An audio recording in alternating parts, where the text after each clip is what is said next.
गाव पांढरीच्या मावळतीला काटवण नावाची जिरायत जमीन आहे. बांधावर मातलेल्या बाबळीच्या झुडपाने या काटवनाचे नाव अजूनही सांभाळले आहे. तशी ही जमीन गावापासून फार दूर नाही, पण सुगीच्या दिवसात देखील गावातली माणसं या जमिनीकडे फिरकत नाहीत. पेरणी, काढणी आणि मेहनत मशागत यांच्या निमित्ताने गडी माणसांना या काटवनात राबावेच लागते. पण तेही सहसा तेथे रात्रीचा मुक्काम टाकीत नाहीत. लेकुरवाळ्या कुळवाडणी या रानातील रोजगार कटाक्षाने टाळतात. कुंवारी पोरी तर काटवनाच्या बांधाच्या आत पाऊल घालीत नाहीत. कुळ कायद्याच्या लाटेबरोबर काटवनाची मालकी बापू दयाळ नावाच्या शेतकऱ्याकडे आली आहे. बापूचे नाव सातबाराला लागल्यापासून त्याच्या घरादाराने मांस खाणं पुरं वर्ज केलं आहे. बापूच्या कारभाराने पंढरीची पंधरवड्याची वारी धरली आहे. माळावरच्या दयाळांच्या वस्तीवर गुरुवारच्या भजनाचा पायंडा पडला आहे. साऱ्या सावरगावाला माहीत आहे की काटवनाच्या जमिनीत कुणी कष्टकरी पारोशांगानं गेला तर त्याला चकवा पडतो. 10-5 सालामागं फासे पारद्यांच्या एका टोळीनं काटवनाच्या उघड्या रानात एकदा तळ टाकला होता. त्या भटक्या जातीला रडणाऱ्या वडाची कथा काय माहीत असणार. अंधाऱ्या रात्री पारद्यांच्या बायांनी काटवनाच्या काळीवर सागोती शिजवली. दुसऱ्या दिवशी पारद्यांची पोरं हिगवणीनं मेली. काटवनातला तळ उठवावा लागला. पिकाच्या बाबतीत काटवनाची किरत अशी की मंगळवेड्याच्या जमिनीनं मान खाली घालावी. अशा नामचंद जमिनीची देणगी कुठला कुळवाडी सोडील. बापूचं सारं घर काटवनात राबता राबता आपसुकच माळकऱ्यांचं माहेरघर बनलं. बापू आपल्या परीनं वागण्याइतका शुद्ध राहण्याचा प्रयत्न करतो, पण काटवनातल्या वडाचे रडे अजूनही थांबलेले नाही. काळ्या रानाच्या भर मध्यावर असलेला हा वड 12 महिने 18 काळ पाजरत असतो, रडत असतो. विकास योजनेच्या निमित्तानं सावरगावातल्या सरकारी सेवकांनी या वडाची खूप तपासणी केली, पण त्यांनाही वडाचं दुःख गावलं नाही. निर्मळपणानं राहण्याचा सराव सालोसाल करीत आली तरी बापूच्या घरातली माणसं अजून अवघडल्यागतच आहेत. वडाच्या बुंद्यातून पाजरणारी धार कधीतरी थांबावी असं प्रत्येकाला वाटतं, पण ती थांबत नाही. रडणाऱ्या वडाचं वय अचूकपणे कुणाला सांगता येणार नाही, पण तो रडायला लागला तो का हे गावातल्या बुजुर्ग मंडळींना माहीत आहे. मोठ्या तापसरीतील ही गोष्ट तापाची साथ मुलूकभर फैलावली होती. 4-2 महिन्यात सावरगावची लोकसंख्या शेकड्याने घटली. सावरगावकर देशपांड्यांचा वाडा तर पुरता उजाड झाला. पोरा टारं सुद्धा सारं घर देवाघरी निघून गेली.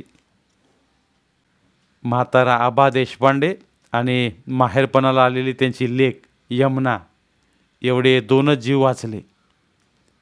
यमुनाचं सासर तिकडं कुठं मोगलाईत होतं. तापसरीच्या तडाख्यानं माहेरासारखंच तिच्या सासरघराचं वाळवान केलं. तिकडच्या वाड्यात कोंबड्याशिवाय 2 पायांचा जीव उरला नाही. रंडकी यमुना पुन्हा सासरी गेली नाही. खचलेल्या म्हाताऱ्याची सेवा चाकरी करीत ती सावरगावातच राहिली. तापसर गेली आणि दुष्काळ आला. एकट्या काटवनाशिवाय उभ्या गावंदरीत हिरवळ जगली नाही. काटवण मात्र भूतासारखं पिकलं. आबा देशपांड्यानं पोटापुरतं घरी ठेवून बाकीचं धान्य गावकऱ्यांना वाटलं. दुष्काळातनं वाचलेली माणसं त्याला देवागत मानू लागली. आबा देशपांड्यांची नियतच आगळी झाली. एका लेकरापुरता संसाराशी संबंध ठेवून तो जवळजवळ गोसावीच झाला. गावच्या उठाठेवी, सरकार दरबार या सगळ्यातनं त्यानं आपलं लक्ष काढून घेतलं. पूजा अर्चा, नियमधर्म, जपजाप्य यातच त्यानं आपलं मन गुंतवलं. यमुनाही जणू जोगीन बनली. भाग जाणार नाही आणि गुन्हाकार होणार नाही अशा 2 शून्यांचा संसार सुरू झाला. काटवनाखेरीच्या जमिनी देशपांड्यांनी उत्तेश्वराच्या देवस्थानात देऊन टाकल्या. घरची गाडी बैल मोठ अवजार सारा बारदाना आबानं मोडून टाकला. काटवानाची काळी दयाळाकडे बटाईनं लावली. वाटेला येईल तेवढ्यात बापलेक जगू लागले. यमुना कधी घराबाहेर पडायची नाही. घर आणि काटवान याशिवाय कुठं जायची नाही. उमरा ओलांडायचा तो आपल्या घराचा आणि बांध ओलांडायचा तो काटवानाचा. असाच परिपाठ तिनं ठेवला. रूपानं मोठी राजस होती यमुना. वयानं अजून विशीची वेस ओलांडली नव्हती.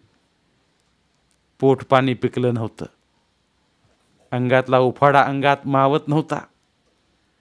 डोळ्यांच्या काजळकडा अस्वाने धुतल्या गेल्या होत्या तरी बुबळांची चमक जशीच्या तशी होती. विधवापण आल्यावर तिचं बोलणं जवळजवळ बंदच झालं होतं. पण चालण्यातली खुमारी तशीच उरली होती. आबांच्या वागणुकीचा धाक साऱ्या गावावर होता. त्यामुळं तालमीतली टार्गेट पोरं देखील यमुनाची वाट अडवायला धजत नव्हती. वाड्याकडून काटवानाकडं यमुना निघाली म्हणजे ती पोरं तिच्याकडे टकाटका बघत राहायची, एवढंच. मरण येत नव्हतं म्हणून आबा देशपांडे जगत होता आणि बाप आहे तोवर त्याची सेवा करायची या एकाच जाणीवेनं यमुना वागत होती. कधी कधी मात्र करडई काढून टाकलेल्या रानात काड्या कुरकुच्यांचा थवा उतरावा तसा दिवा स्वप्नांचा मेळावा तिच्या मनी मानसी दाटून येई. अशावेळी काहीतरी निमित्त काढून उचलल्या पावलांनी ती काटवानात जाई आणि वडाच्या गार सावलीत तासन तास बसून राही. तो वड जणू तिचा कल्पवृक्ष होता. जवळजवळ अर्धा बिघा थंडगार करून टाकणारी त्याच्या पानांची पोपटी माया तिचा जीव सुखावून टाके. वडाच्या दणकट मुळ्याने आपोआप आकारल्या सुखासनावरती तासन तास बसून राही. चिमणचाऱ्याची काडी दातात चावीत आपल्या डोळ्यांची पाखरती उंच अंतराळात भिरकावून दी. मनापेक्षाही जलद गतीने ती पाखरे मोगलाईपर्यंत उडत जात आणि परत येत. येताना ती कसले कसले विचित्र नजराने घेऊन येत. तरण्या श्वासांचा मादक दर्प, कामुक स्पर्शाचं बेहोश सुख, डोहाळे लागण्यातली सुस्त भीती, बाळंतपणातला ओला आळस, वात्सल्यातली बोबडी गाणी, एक ना अनेक. त्या वडाच्या झाडाखाली कधीच जगायला मिळणार नाही तसलं आयुष्य ती जगून घेई. कधी कधी तर तिला भलताच वेडसाळा सुचे. त्या एकलकोंड्या जागी ती एकटीच भातुकलीचा खेळ मांडी. नसलेल्या मैत्रिणीशी भांडाभांडी करे. बाहुला बाहुलीचं लग्न साजरं करे. कधी एकटीच सागर गोटे खेळत बसे तर कधी काळ्या जमिनीत टाकून काचा कवड्या खेळे. एकटीच हसे, एकटीच रुसे. तो वड म्हणजे तिच्या जीवनाचा भूतकाळ होता, भविष्यकाळ होता. वर्तमानाचा वीट आला की ती तो वड जवळ करी. आबाला हे तिचे सारे खेळ कळत होते. पण तो तरी काय करणार. तो दुबळा होता. सर्वनाशातून वाचलेल्या त्या वेलीला पुन्हा मांडवावर चढवणे त्याच्या हातचे नव्हते. बाप देऊ शकत नव्हता ते तो वड तिला देत होता. त्याच्या सावलीतच ती जगत होती. दिवसाचे फळ पिकून लाल झाले होते. आभाळाची डहाळी मावळत्या बाजूला जमिनीपर्यंत झुकली होती. पिकल्या दिवसाच्या वासानं वारा धुंडावला होता. स्वतःशीच गुणगुणत रानभर फेऱ्या घालीत होता. परत ती पाखरं आभाळ सोडून धरणीच्या दिशेला लागली होती. आभाळाच्या पालवीचे रंग मोजायला सापडू नयेत इतके ते अगणित झाले होते. नेपतीच्या रंगीत रेघोट्यात लपलेला विरही कवडा आपले पालुपत पुन्हा पुन्हा गात होता. एग तू दोघं जीव. त्याचवेळी यमुना बांध ओलांडून आत आली. सावली जवळ करावी असा समय मुळीच नव्हता तो. यमुनाचे पाय सवयीनं वडाकडे वळले. रानभर उभ्या राहिल्या जोंधळ्याच्या धाटांना मागे सारी ती वडाकडे आली. वडाच्या सावलीच्या सीमेवर करडईच्या काटेरी रांगा मोगलेल्या होत्या. फुलावर आलेल्या करडाईचा दिमाग पाहून ती थोडी थबकली. सांजवेळी आभाळात उमटलेले सारे रंग त्या करडईने झेलले होते. आभाळाचे रंग हाती येण्यासारखे नव्हते. करडईच्या फुलांना हात लावणे धोक्याचे होते. सारा सोहळा डोळ्यांपुरताच होता. तो डोळाभर पाहत पाहत यमुना अगदी वडाखाली आली आणि एकदम थबकली. तिच्या नेहमीच्या बसण्याच्या जागी एक काळीभोर घोंगडी अंतरलेली होती. बाजूला एक पडशी होती, एक पताका होती. ह्यावेळी कोण बाई आलं इथं? यमुना आपल्या मनाशी म्हणाली. उभ्या राहिल्याच अंगाभोवती एक फेरी घेऊन तिनं सारं रान न्याहाळलं. सारं रान चित्रासारखं तटस्थ होतं. एखाद्या उडत्या भुरडीचा निसुरता रफार त्या चित्रावर उमटला तेवढाच. आसपास कुणीही नव्हतं. दूरच्या वस्तीवरून माणसांचा आवाज आला. कुणीतरी कुणाला तरी हळली देत होतं. यमुनानं पुन्हा वळून त्या घोंगडीकडे पाहिलं आणि ती थक्क झाली. कपाळ कानशिलावर वैष्णवी मुद्रा असलेला एक तरणा बांड वारकरी नेसूच्या धोत्राला हात पुशीत वडाच्या तळवटी उभा होता. दोघांची दृष्टादृष्ट झाली. वारकऱ्याने अनोळखी हास्य केले. यमुनाने विचारण्याआधीच त्याने आपला ठाव ठिकाणा सांगितला. मोगला इथून आलो मी. पंढरीला निघालोय वारीला. ऐन दुपारचा पोचलो इथं. हिरवागार मळा, निवळ शंख पाण्याची बारव आणि हा डेरेदार वड पाहिला. थोडा विसावलो तर झोप अगदी गाढ लागली. अनोळखी आणि तरुण असला तरी हा वारकरी आहे या जाणीवेनं यमुनाचा संकोच नाहीसा झाला. ती थोडीशी पुढं झाली आणि वडाच्या एका मुळीवर बसली. वारकरी आपल्या घोंगडीवर बसला. दोघांची बोलणी सुरू झाली. पंधरवड्याची वारी करता? यमुनानं विचारलं.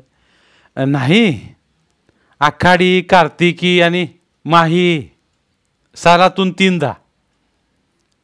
यमुनाच्या मनी आलं त्याला विचारावं इतक्या तरुणपणी वारी कशासाठी धरली, पण तिने तसे विचारले नाही. वारकऱ्यानेच तिला विचारलं. मला आपला वाटतं. हे सावरगाव नाही का? सासर आपलं? नाही, माहेर. आबा देशपांड्यांची मी लेक. बोलता बोलता तिने वर पाहिलं. त्या गोऱ्या पान कपाळावरचा हिरवा ठिपका वारकऱ्याच्या दृष्टीला जाणवला. शिवाराच्या उभ्या पिकात उगाचच एक जोरदार सळसळ झाली. दिवसाचे फळ आभाळाच्या देठापासून तुटले, कुठेतरी लांब जाऊन पडले. त्याचा साथ देखील आला नाही. वडाच्या पानांची विचित्र सळसळ झाली. 4 गड्यांच्या वावेत मावणार नाही असा त्या वडाचा बुंदा उगीच हादरल्यागत झाला. यमुना उठून उभी राहिली. वारकरी चपापला. आपण आज नाहिलो आहोत याची यमुनाला अकारण आठवण झाली. नीट बुचडा न घालता कसे तरी बांधलेले आपले काळे भोर केस तिनं दोन्ही हातांनी चाचपले. शिकेकाईचा वास तिलाच जाणवला. वारकऱ्याची विरक्ती डळमळल्यासारखी झाली. संधिप्रकाश विरळ होत गेला. अंधाराचे धागे भराभर एकमेकात गुंतू लागले. वडाच्या सळसळीला पानागणिक अस्वस्थता आली. माणसांची बोलणी तोंडातल्या तोंडात राहिली. मनाच्या गळ्यातून लोढणी ढगळून पडली. बिथरल्या खोंडासारखी 2 तरुण मने समोरासमोर उभी राहिली. श्वासांचे फुत्कार झाले आणि तो विशाल वड सर्वांग शहारल्यासारखा झाला. कोळशासारखा अंधारावर काजळाचा एक ठिपका आपोआप उमटला. दिसले कुणालाच काही नाही. काळ्यात काळे मिळून गेले. अनिच्छेने, असहाय्यपणे त्या काळ्या वावरात एक काळी कुट्ट घटना घडून गेली. विरक्तीचा अधपात झाला. सतीत्व विटाळले गेले. दिवे लागणीनंतर घटकाभराने काटवणात गेलेली यमुना वाड्यात परत आली.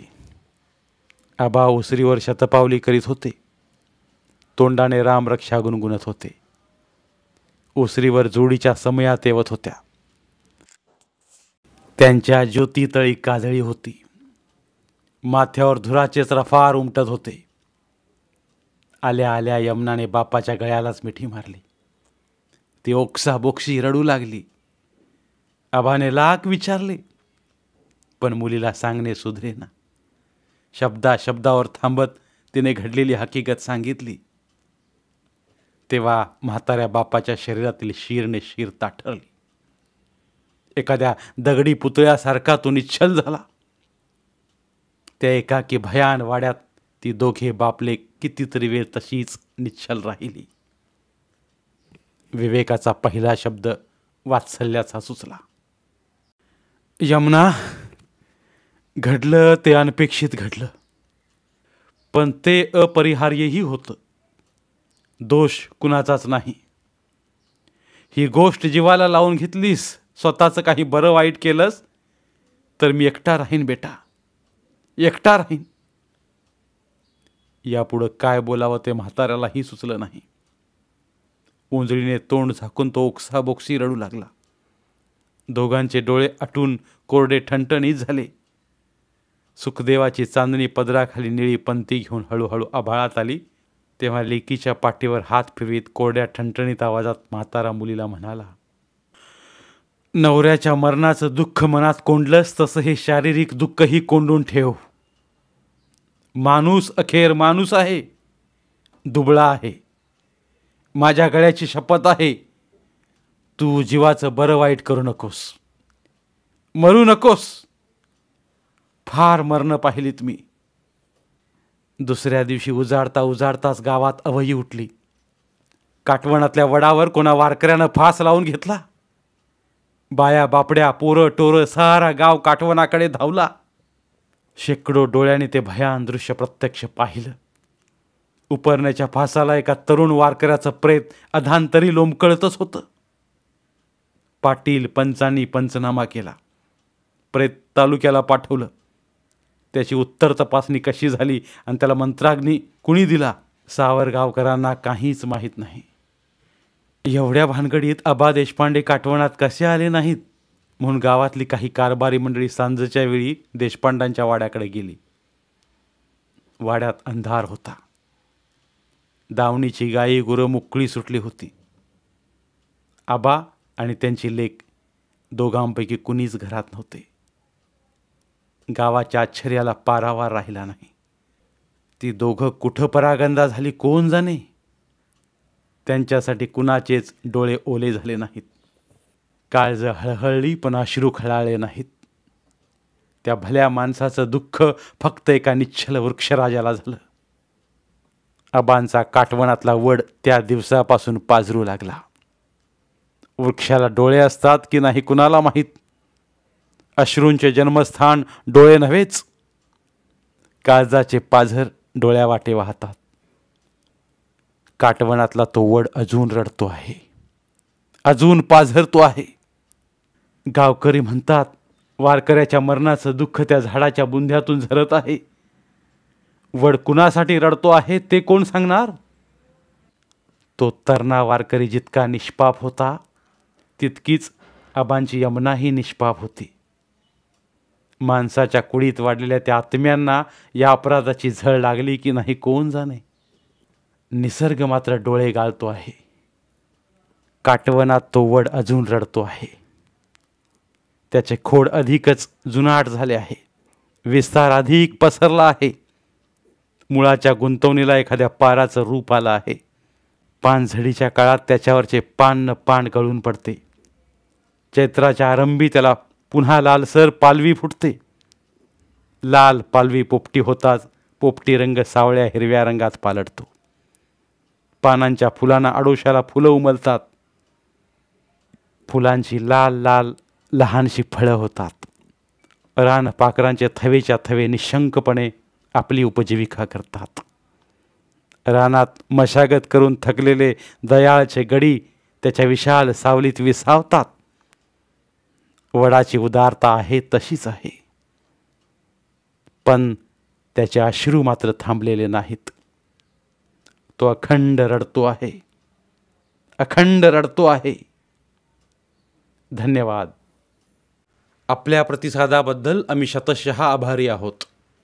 मराठी वाङ्मयातील प्रसिद्ध कादंबऱ्या आणि कथासंग्रह ऐकण्यासाठी आमचे बोलती पुस्तके हे चॅनल सबस्क्राईब करा, शेअर करा व अभिवाचन आवडल्यास नक्की लाईक करा. आत्तापर्यंत आम्ही सादर केलेल्या सर्व कथा कादंबऱ्यांची लिंक आमच्या प्रत्येक व्हिडिओच्या डिस्क्रिप्शनमध्ये आहे. आपल्याशी संवाद साधायलाही आम्हाला नक्की आवडेल. आमचा संपर्क क्रमांक आहे 9960120521.